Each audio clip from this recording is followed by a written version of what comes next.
Vamos a presentar a nuestros invitados. Está Julián Aciner, quien es presidente de la FUBA. Bienvenidos a todos.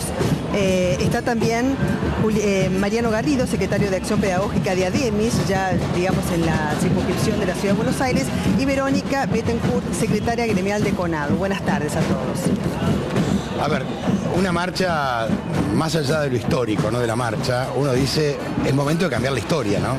Empezar a recuperar la educación pública de verdad y que el Estado Nacional se involucre para que aquellas provincias que no tienen presupuesto puedan sostener la escuela pública. Me parece a mí que la clave está ahí, ¿no? Sí, queda claro que la educación es un problema nacional, queda claro que muchas jurisdicciones no se pueden hacer cargo, pero los que también deberían hacerse cargo, porque hace poco fueron muy oportunamente publicados los resultados del operativo Aprender, operativo que fue resistido en muchas jurisdicciones, como por ejemplo en Ciudad de Buenos Aires, los que deberían también hacerse cargo son los funcionarios, que hablan de los que tienen que caer como si fuera una desgracia, ¿no? La escuela pública, escuela que nosotros elegimos y que peleamos para que justamente no se derrumbe. Los funcionarios, como Esteban Bullrich, que fue 5 años ministro de Educación porteño, ¿no? Resulta llamativo que ahora se publiquen esos datos, resulta llamativo que no haya ningún tipo de autocrítica, si esos datos fueron malos, de parte de quien fue ministro de Educación durante 5 años y que establece con los resultados y con la propia medición una comparación totalmente odiosa y falaz entre la escuela pública y la escuela privada. Ahora bien, ustedes por supuesto que están luchando por un mejor salario que le corresponde. Un maestro debe ser, digamos, muy bien pago por toda la dedicación también que tiene. Hay que estar frente al aula, ¿no? El que nunca ha estado quizás no sepa lo que significa esto. Es mucho esfuerzo además personal, y no solamente los maestros se encargan de impartir información y enseñar, sino que muchas veces también tienen que contener a los chicos que vienen de situaciones sociales, familiares muy complicadas, y ustedes tienen que atenderlos también en ese sentido. De hecho, han crecido dentro de los establecimientos educativos todo el área pedagógica, de contención, y hasta les digo más, muchos maestros están también a cargo de comedores escolares, porque si no los chicos no tendrían su ración diaria, ¿no? O sea que no solamente es la lucha por el salario, sino también el fortalecimiento de la educación pública, de tener materiales, igualdad de oportunidades, ¿no? Para que no quede circunscripto nada más el tema de lo salarial. ¿Por qué no nos explican bien en qué se basa esta marcha, que es multitudinaria hoy? Bueno, yo puedo hablar un poco, por supuesto, desde la universidad, que también es parte de la educación pública, porque todos los que estamos acá en realidad coincidimos en que precisamente esto se trata de algo mucho más profundo que lo salarial, sin restarle en este momento económico del país importancia en lo más mínimo a lo salarial. Pero lo que hay acá es un embate contra la educación pública en todos sus niveles. Y la educación pública no solo estructura en los niveles básicos o desde los niveles iniciales y básicos, todo lo que tiene que ver con lo que uno podría decir ser argentino en algún sentido muy interesante del término, y ese es el sentido de la educación nacional, porque que no haya escuelas nacionales no quiere decir que no haya contenidos nacionales para todos los diseños y que no haya responsabilidad nacional. Por supuesto. Porque el Estado debe ser responsable de la educación pública. Pero es responsable económicamente, pero además tiene un conjunto de contenidos que garantizan, porque la cultura es parte de lo que mentamos cuando cuando hablamos de un país, cuando hablamos de una nación, y mucho más aún cuando hablamos de una patria.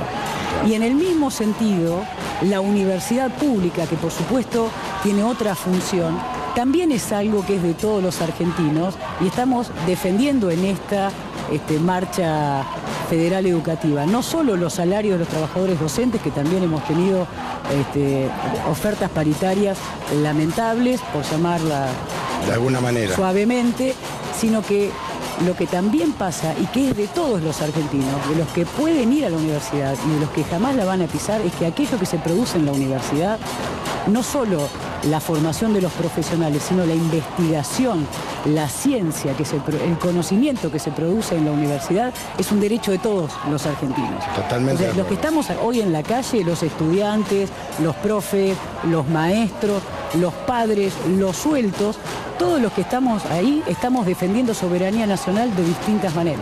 Ahora, ¿qué consideración hacen de esta evaluación Aprender? Porque nos decías vos, digamos, Mariano, ¿no? Que en realidad, digamos, esto de mostrar los resultados de aprender están muy vinculados con estos paros y con la marcha de hoy, ¿no? Sí, a ver, primero que nada Sí. quiero decir que es una evaluación que desde lo técnico está totalmente amañada, que fue impugnada por diversos investigadores, por sindicatos docentes, por los propios maestros. Es una evaluación estandarizada, externa, que no toma en cuenta cuestiones que son fundamentales, como por ejemplo, podemos comparar la educación pública y la privada, pero también tenemos que tener en cuenta que la escuela privada selecciona la matrícula, tenemos que tener en cuenta que los chicos que vienen a la escuela pública no cenan, tenemos que tener en cuenta muchas cosas y también tenemos que tener en cuenta que el vaciamiento de la escuela pública es planificado y es ejercitado por los funcionarios. Entonces, a mí realmente me resulta, me indigna que ¿Y cómo un lo hacen? funcionario ¿Cómo lo que se ha hacen? dedicado, como Esteban Bullrich, a vaciar presupuestariamente la educación porteña, después establezca un parámetro para venir y medir como si él no tuviera nada que ver. Claro. Si esto es como si, por ejemplo, un marido violento y golpeador se dedicara a hacer después una encuesta acerca de la violencia de género. ¿Y cómo lo ha vaciado? ¿Cómo lo ha Se tienen que vaciado, hacer decís cargo. vos?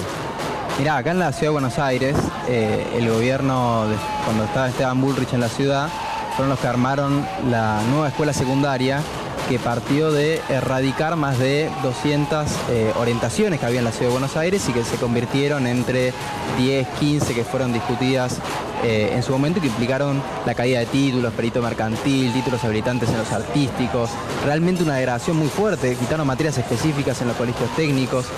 Entonces, esta gente es la que armó una secundaria básica, una secundaria asistencial pública donde la gente puede caer, mientras se desarrolla al mismo tiempo el negocio de la privatización para todas las familias que son forzadas, si quieren una escuela de mejor calidad, tener que pagar una especie de segundo impuesto al salario, como es pagar la cuota de un colegio privado. Hoy Marcos Peña habló de un federalismo que es trucho, porque decían que cada provincia se tiene que hacer cargo, que eso es el federalismo de la educación. Eso es Videla. Acá la educación es provincial, porque la dictadura militar del 76 provincializó las primarias, Sí, señor. y después el gobierno de Menem provincializó las secundarias. Sí, señor. Nada de eso se tocó en los últimos gobiernos.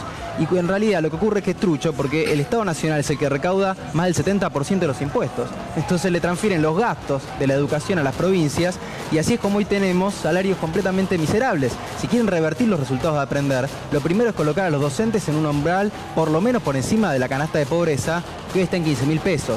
Para que se dé una idea, en mi Universidad de Buenos Aires, una persona que se inicia en el cargo docente está cobrando 8.500 pesos y tiene un cargo testigo de semi-exclusividad, es decir, si puede hacer una jornada completa, 8.500 pesos.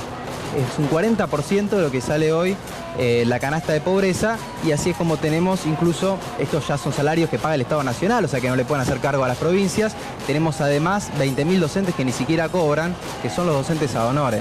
Entonces, en estas condiciones es como se entiende por qué se degrada la educación pública en estos últimos años. Son responsables los gobiernos que han avalado estas políticas, y hoy estamos en la calle para reclamar una reversión de eso, que empieza hoy por el triunfo de los docentes, porque consigan un salario igual al costo de una canasta familiar, que haya una paritaria nacional que asegure los 15.000 de básico para toda la docencia del país, y sobre esa base sí discutir el boleto para los estudiantes, discutir los planes de estudios para defender las carreras y no los posgrados arancelados, como quieren hacer en las universidades. Defender, toda una transformación positiva de la educación que no puede partir, si hay malos resultados de aprender, de ajustar aún más los salarios, como quiere hoy el gobierno de Macri. A los tres les pregunto, ¿no? Porque, digamos, ¿no es un buen momento para sentarse y discutir el rol del Estado en la educación? ¿Qué hacemos con el Ministerio de Educación? ¿Cómo centralizamos nuevamente la educación?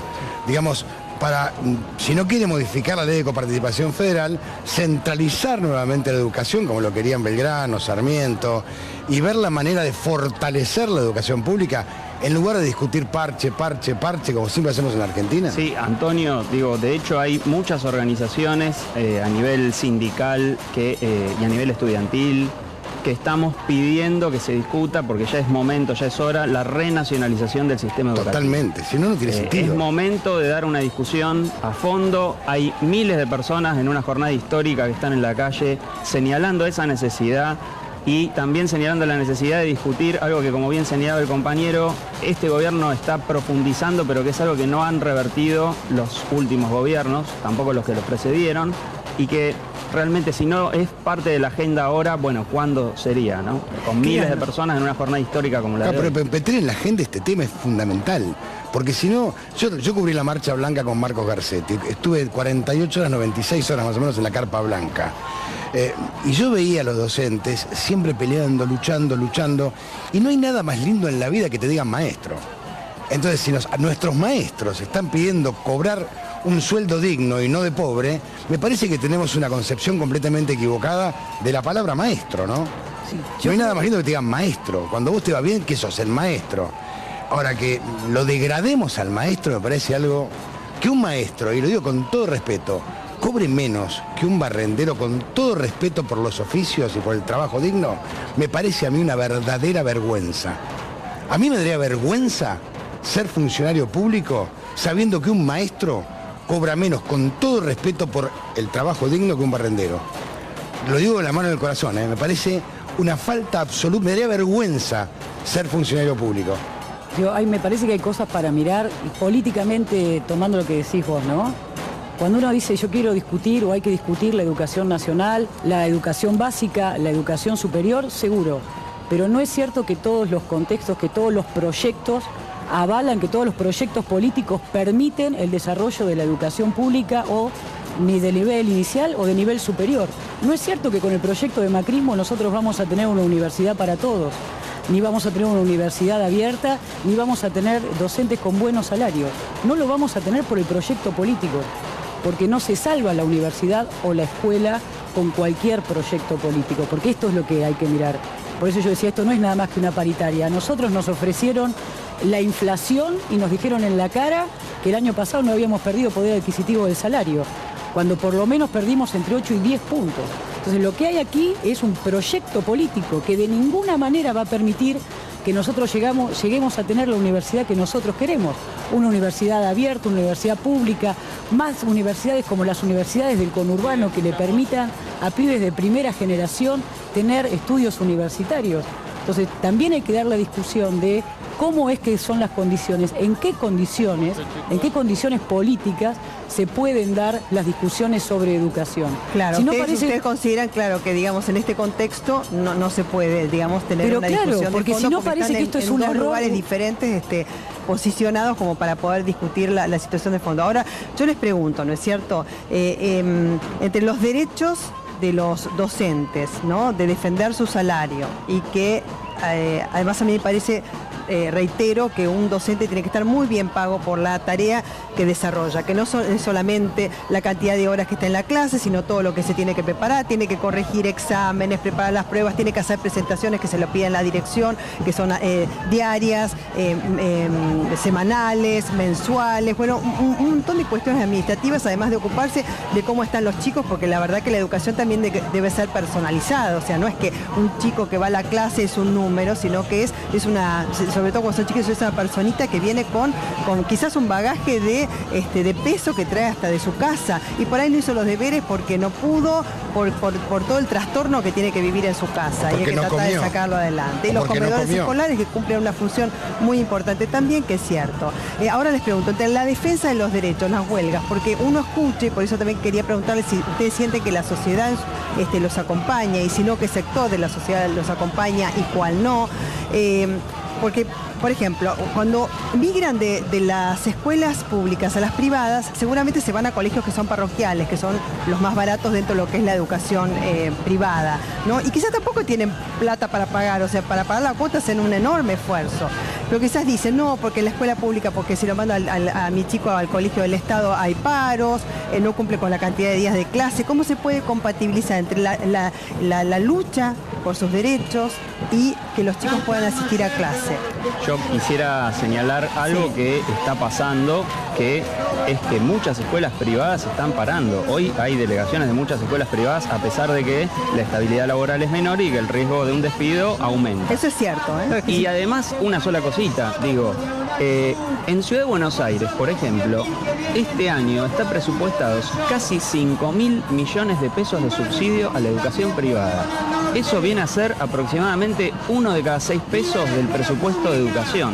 ¿Qué quiere decir? Que cada 5 años, el presupuesto entero es para las escuelas privadas. Entonces, la escuela privada, está recibiendo una transferencia enorme de fondos y de recursos acompañada del vaciamiento de la escuela pública. Entonces, esa matrícula que crece no es inocente, es un producto de una política. Es producto de una política deliberada de que, por ejemplo, haya 11.000 chicos que no tienen vacante en la escuela pública porque no se construyen escuelas. Esos 11.000 chicos han perdido días de clase y no por los docentes que paramos. Un dato de realidad. Yo vivo en Pilar. En Pilar hay 2 colegios privados y hay 600.000 habitantes. 2 colegios públicos, 2. Privados hay hay un montón. 3 parroquiales y después Sí. son todos privados. Pero tenés 2.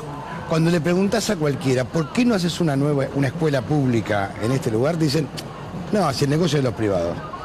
Bueno, pero eso Entonces, lo han construido. Claro, está Hace construido 40 de años esta no era esa manera para situación. destruir la escuela pública. Acá hubo sucesivos gobiernos que al vaciar el presupuesto de la educación pública, al precarizar sus condiciones y subsidiar a la privada, generaron las condiciones, porque nadie iría a pagar algo que es gratis y se recibe de calidad. Entonces me parece que el problema acá no es matar al mensajero, No. porque se puede enojar con los paros.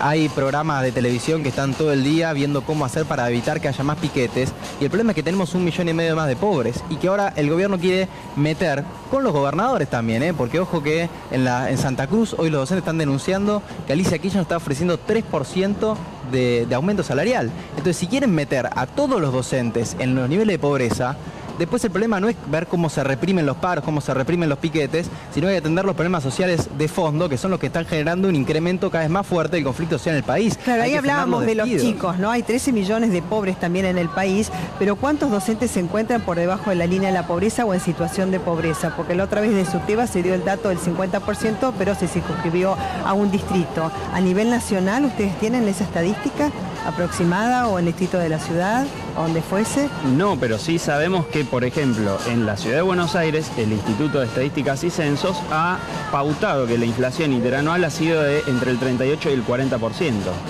Entonces, es inexplicable que un gobierno que dice que apuesta al diálogo ofrezca un 10% durante casi todo el año y un 8% recién en octubre. Es realmente ridículo porque el ABL, por ejemplo, no aumentó un 10% y un 8% a fin de año. Entonces, los índices que el propio gobierno elabora, cuando tiene que discutir salarios, los corre, los hace a un costado y hace de cuenta que no forman parte de la realidad. Perdón, los docentes ¿Sabes qué pasa? universitarios. Sí, yo quería ¿Sabes qué decir- pasa, Mariano, Verónica, Julián? Hay debates que yo me niego a debatir. Por ejemplo, que si un chico no cena y le tomas una prueba el otro día, no tiene manera de pensar. El debate ese me niego, Andrés. Yo debatiría cuestiones de fondo. A mí que un docente sea pobre me da vergüenza, Tributar sabiendo que lo que tributo va para que un docente sea pobre. Que un jubilado sea indigente me da vergüenza. Que sea un gobierno lleno de CEOs que no conocen la realidad que vive la gente pobre, que no se den cuenta que hay un 33% de pobres en Argentina y la única preocupación es cómo aumento la nafta. Yo te digo, me parece a mí que hay que debatir a fondo. Y aparte, mira, cuando vos tenés un gran acuerdo nacional estilo de la Moncloa, gobierne quien gobierne, estás obligado a seguir un lineamiento. Entonces creo que es el momento de sentarse, hacer un gran acuerdo. Entonces gobierne quien gobierne, sea derecha, izquierda, centro, quien fuese, está obligado a seguir esa línea y obligarlo a seguir la línea. Porque para eso están los poderes, la división de poderes. Está bien, lo que pasa es que eso deja de lado las definiciones políticas que cada gobierno tiene. Yo quiero decir dos cosas, una respecto de los paros, porque escuchamos a Marcos Peña y se instala esa cosa falaz de que resulta que hay una cultura del paro y que esa cultura del paro es responsable de que migren los pibes a la escuela privada.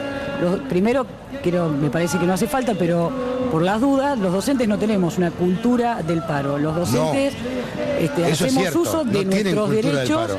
después de muchos años que nos costó a nosotros como reconocernos parte de la clase trabajadora. Entonces eso es lo primero que tiene que quedar claro. Los docentes somos trabajadores y ejercemos derechos.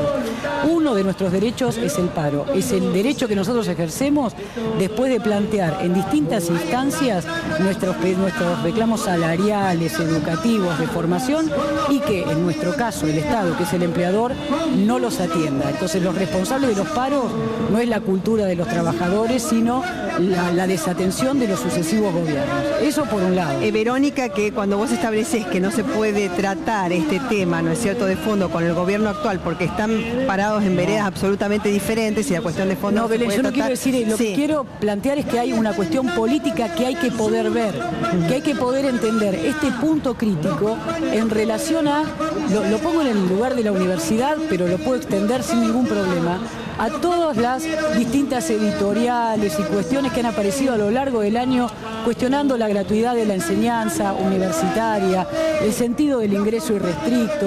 Hay un ataque a lo público que tiene que ver con una concepción. Nosotros vamos a una paritaria, ¿cómo no nos vamos a sentar? Sí, si hubiese paritaria nacional, claro que iría, porque es lo que están pidiendo. Nosotros tenemos una paritaria, nuestra paritaria funcionó. Por eso yo decía, nos ofrecieron la inflación y nos dijeron que no habíamos perdido poder adquisitivo del salario. Me dejen un segundito que está en línea Marta Maffei.